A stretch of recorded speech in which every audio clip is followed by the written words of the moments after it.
እንኳን ለመድኃኒታችን ለጌታችን ለኢየሱስ ክርስቶስ የልደት መታሰቢያ በዓል እግዚአብሔር አምላካችን በሰላም አደረሰን። ሁላችንም ጠብቆ ለ2018 የልደት መታሰቢያ በዓል እግዚአብሔር እንኳን አደረሰን። ክብር ለእግዚአብሔር ይሁን። ይህንን የልደት መታሰቢያ ስናከብር በአይምሯችን ላይ ግርግም ውስጥ የተኛ ትንሽዬ ሕፃን ልጅ እያሰብን እንደማናመልክ እንደማናከብር ተስፋ አደርጋለሁ። የወንጌል አማኞች በአጠቃላይ ግርግም ውስጥ የተኛ ትንሽዬ ልጅ አይምሯችን ውስጥ እሱን እያሰብን አይደለም የምናመልከው። የእግዚአብሔር አምላካችን ቃል በራእይ መጽሐፍ ምዕራፍ 1 ላይ ዮሐንስ በፍትወ ደሴት ታስሮ ሳለ በራእይ ጌታ ኢየሱስ ክርስቶስ ተገልጦለት ነበረ እና ድምጽ ሰማው ይላል ዮሐንስ። ድምጽ ሰማው ይልና እኔም የሚናገረኝን ድምጽ ለማየት ዘወር አልኩ። ዞር ባልኩ ጊዜ 7 የወርቅ መቅረዞችን አየሁ። በመቅረዞቹም መካከል የሰው ልጅ የሚመስል አየሁ። እርሱም እስከ እግሩ የሚደርስ መጎናጸፊያ የለበሰ ደረቱንም በወርቅ መታጠቂያ የታጠቀ ነበር። ራሱና ጠጉሩም እንደ ነጭ የበግ ጠጉር እንደ በረዶም ነጭ ነበሩ። ዓይኖቹም የእሳት ነበልባል ይመስሉ ነበር። እግሮቹ በእቶን እሳት የጋለ ናስ ይመስሉ ነበር። ድምፁም እንደ ብዙ ወራጅ ውሃ ድምፅ ነበር። በቀኝ እጁ 7 ከዋክብት ይዞ ነበር። ከአፉም በሁለት በኩል የተሳለ ሰይፍ ይወጣ ነበር። ፊቱም በሙሉ ድምቀቱ እንደሚያበራ ፀሐይ ነበረ። ባየሁት ጊዜ እንደሞተ ሰው ሆኜ በእግሩ ስር ወደቅሁ። እርሱም ቀኝ እጁን በላዬ ጭኖ እንዲህ አለኝ፣ አትፍራ፣ የመጀመሪያውን የመጨረሻውን እኔ ነኝ። እኔ ሕያው ነኝ፣ ሞቼ ነበር፣ እነሆ አሁን ከዘላለም እስከ ዘላለም ድረስ ሕያው ነኝ። የሞትና የሲኦል መክፈቻ በእጄ አለ። ጌታችን አሁን በአባቱ ቀኝ የምስጋናና የክብር ዘውድ በራሱ ላይ ጭኖ ከስሞች ሁሉ በላይ የከበረ ስም ከአብ ዘንድ ተሰጥቶት ጉልበት ሁሉ በሚንበረከክለት ስልጣን አንደበት ሁሉ ጌታ ነው ብሎ በሚመሰክርለት ስልጣን በአባቱ ቀኝ አለ። ስለኛ የማለደ ደሙን ይዞ ዕለት ዕለት እየታየልን በዚህ ክብር ውስጥ ነው ያለው።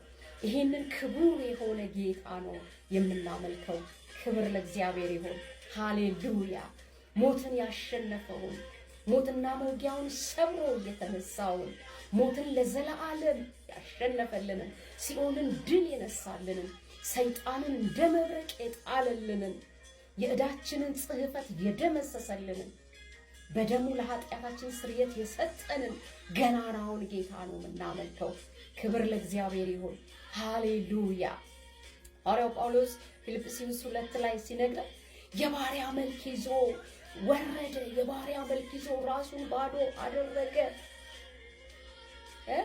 ሁሉን ጥሎ ሁሉ እያለው ጌታ ሆኖ ንጉሥ ሆኖ ሁሉ እያለው ምንም እንደሌለው ሆኖ ኢሳይያስ በትንቢቱ 53ኛው መጽሐፍ ላይ እንደተናገረው ያ ትንቢት ይፈጸም ዘንድ ባዶ ሆኖ ጎስቋላ ሆኖ የደም ግባት የሌለው ሆኖ ራሱን ባዶ አድርጎ ተገለጠ።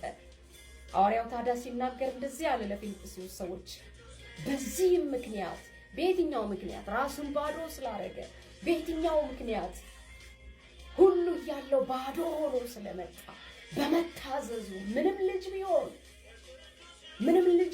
መከራ ከመቀበሉ የተነሳ የተረገመ በሚሰቀልበት እንጨት ላይ ከመሰቀሉ የተነሳ እግዚአብሔር ከስሞች ሁሉ በላይ የከበረ ስም ሰጠው። ሃሌሉያ። ያም ስም ኢየሱስ ይባላል። ያ ስም ኢየሱስ ይባላል። ኢየሱስ ክርስቶስን በእምነት የተቀበለ ኢየሱስን በእምነት የጠራ ይድናል ተብሎ በቃሉ እንደተጻፈ። ሃሌሉያ። አረ ሃሌሉያ። ይሄንን ጌታ ነው የምናመልከው። ኢየሱስ ያድናል። ኢየሱስ ክርስቶስ ያድናል። ይሄንን ጌታ ነው የምናመልከው። ይሄንን በአብ ቀኝ ከፍ ያለውን ጌታ እያሰብን ነው የምናመልከው።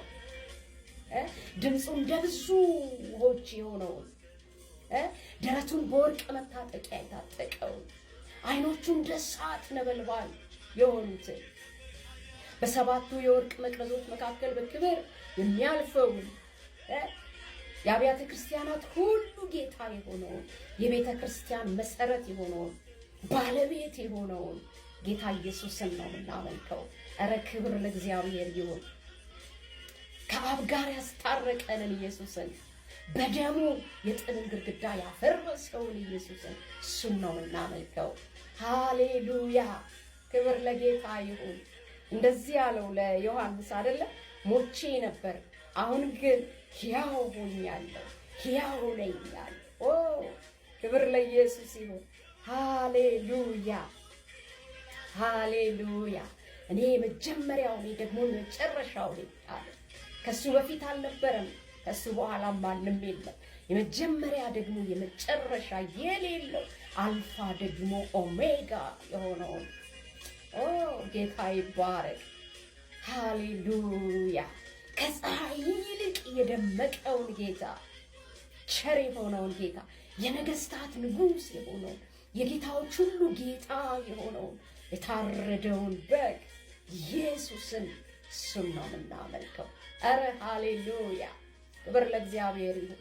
ስለዚህ ይህንን የልደት በዓል ስታከብሩ በመጠጥ በመብላት ምድራዊ በሆነ ሴሪሞኒ ሳይሆን ይህንን ጌታ እያሰባችሁ አክብሩ።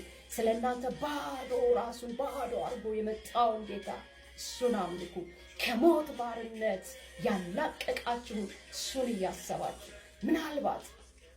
ምናልባት ከዚህ ጌታ ጋር ያልታረቃችሁ፣ ይሄ ጌታ የመጣው ከአባቱ ጋር ሊያስታርቃችሁ ነው። የጥልን ግድግዳ ሊያፈርስ ነው በመስቀል ላይ የሞተው። የተወለደው ለዚህ ነው ኢየሱስ። ከዚህ ጌታ ጋር መንገድ ያልቀጠላችሁ፣ ሕይወታችሁን ለዚህ ጌታ ያልሰጣችሁ፣ የመዳን ቀን ዛሬ ነው፣ እርሱም አሁን ነው። ንስሐ ግቡ። የመዳን መንገዱ ስብስብ አይደለም። የመዳኛው መንገድ ኢየሱስ ይባላል። እግዚአብሔር በላከው በልጁ በኢየሱስ የሚያምን የዘላለም ሕይወት አለው። ይህንን ጌታ የሚጠራ ሁሉ አያፍርም፣ ይድናል፣ በነፍሱ ምስክር አለው ይለናል መጽሐፍ ቅዱሳችን። ስለዚህ ከዚህ ጌታ ጋር ታረቁ ብለን እንለምናችኋለን፣ ታረቁ ብለን እንናገራለን። ክብር ለእግዚአብሔር ይሁን። ይሄ በአባቱ ቀኝ ያለው የናዝሬቱ ኢየሱስ፣ በቤተልሔም ከተማ የተወለደው ኢየሱስ፣ በመስቀል ላይ ራሱን አሳልፎ የሰጠው ኢየሱስ፣ የተቀበረው ኢየሱስ፣ በሶስተኛው ቀን ሞትና መውጊያውን ድል አድርጎ የተነሳው ኢየሱስ፣ ወደ አባቱ ያረገው ኢየሱስ ይመጣል። ያ ቀን እየቀረበ ነው። ኢየሱስ ይመጣል፣ ተመልሶ ይመጣል። የሚመጣው በእርሱ ያመኑትን ሊወስድ ነው። ወዴት ነው የሚወስዳቸው? ወደ እግዚአብሔር መንግስት። ዮሐንስ 14 እንደዚህ ነው የሚለው ከቁጥር 1 ጀምሮ፣ ልባችሁ አይታወክ፣ በእኔ እመኑ፣ በአባቴም እመኑ። ለምንድን ነው የምናምንበት? እንደዚህ ይላል ቀጥሎ፣ በአባቴ ዘንድ ብዙ መኖሪያ አለ፣ ተመልሼ እመጣለሁ፣ እንዲህስ ባይሆን እሄዳለሁ ስፍራ ላዘጋጅላችሁ፣ ተመልሼ እመጣለሁ ባላልኳችሁ ነበረ ብሎ ተናግሯል። እንደተናገረ ይመጣል። ይወለዳል ሕፃን ተብሎ በትንቢት እንደተነገረ ተወልዷል። እንደሚሞት ተነገረ ሆኗል። እንደሚነሳ ተነገረ ሆኗል። እንደሚያርግ ተነገረ ሆኗል። ያልተፈጸመው ትንቢት ያልተፈጸመው ተስፋ ምጽአቱ ነው። ኢየሱስ ክርስቶስ ዳግመኛ ይመጣል። ኢየሱስ ይመጣል የሚለው የመጽሐፍ ቅዱስ ቃል የታመነ ሁሉ ሊያምኑት ሁሉ ሊሰሙት የተገባ ነው። ጆሮ ያለው ይስማ። እንግዲያውስ ኢየሱስ ክርስቶስ ተመልሶ ይመጣል። ሃሌሉያ! ኢየሱስ ለዘላለም ጌታ ነው። ሃሌሉያ!